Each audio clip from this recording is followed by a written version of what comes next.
Want to learn how to build wealth and keep more of your money through the tax code? Well, then this is the video for you. Hello, my name is Laura and I'm a short-term rental host, and I'm teaching you how to build wealth through short-term rentals. Okay, let's talk basics. When you are a landlord of a long-term renter, that is, you have a tenant in there who is in your place, signs a lease for a year or more, the tax code considers the income that you generate from that activity as passive. And essentially what you can do is you can take the costs to run that business, to maintain the home, and count that against the income that you make. And a lot of times that is why landlords pay very little tax on, if any, on the income that they generate as landlords, because they're able to create losses through their business. Well, with the 2017 Tax Reform Act, they created an additional provision for a different kind of rental property, short-term rentals. And essentially what it does is it makes some tweaks to the allowances that the tax code already included, and it kind of just, it supercharges it. So a long-term landlord is able to take what is called depreciation. And depreciation basically gives you credit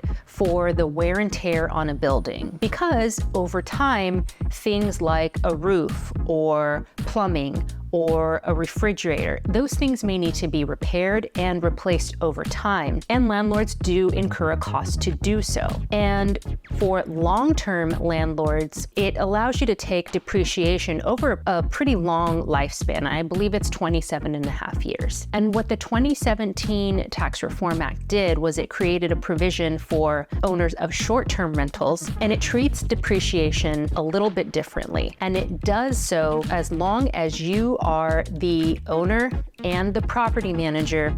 There's a special little provision in there that allows you to save thousands of taxes, and so that's what I'm going to get into. Okay, so you are the owner and the property manager of a short-term rental. You can take depreciation, and that is, again, the wear and tear, and it's a tax credit, right? It's not that the value of the property is going down, which is not the case, right? Over time, real estate goes up in value, but just for tax purposes, the value of that home kind of goes down a little bit because it incurs wear and tear. As a short-term rental owner and host, and it's very important that you also do the hosting, because there's that provision that makes you qualify for this provision that I'm going to talk about if you're the host. You get to take what is called bonus depreciation. So over time, a building incurs wear and tear. And for long-term landlords, that wear and tear is, I believe, 27.5 years. And for short-term rental owners and hosts, that time period is 39.5 years. And so over that span of time, you get to take a small percentage of depreciation over that lifespan. Well,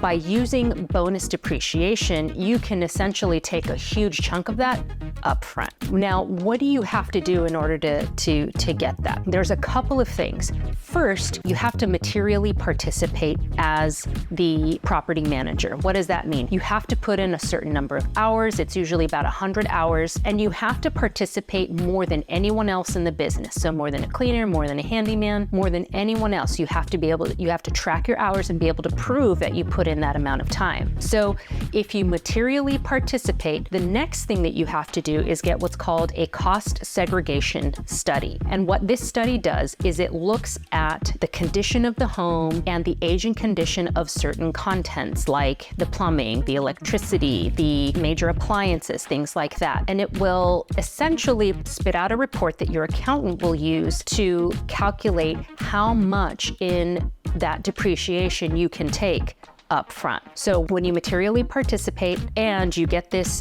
cost segregation study, those two things combined will allow you to take a huge chunk of depreciation in year one. And the great thing about it is that because a short-term rental is considered an active activity, and I can vouch for that, it is not passive, it is definitely active. The cost segregation study, the amount of bonus depreciation will count against your active income. So if you are a short-term rental host who is also also still working a 9-to-5 job, so you've got a W-2, any amount of income that you earned, you can counteract that with the bonus depreciation. And I did that myself. I saved tens of thousands of dollars in my taxes for fiscal year 2022, and it was absolutely amazing. So this is how the rich do it, and this is how you keep more of your money and you build wealth. Now, the secret to this is because you took bonus depreciation for that property, that means that the next year you're gonna have to repeat the process. So you're gonna have to buy a new home, get a new cost segregation study, list it as a short-term rental, materially participate, but so long as you do this, you can continue to take bonus depreciation. Now, the important thing is that bonus depreciation is not going to last forever. Last year, 2022, was the final year where you could take 100% bonus depreciation. In 2023, it goes down to 80, 2024, 60, and it will sunset out at 0, I believe, in 2026. So you're gonna need to act fast if you wanna be able to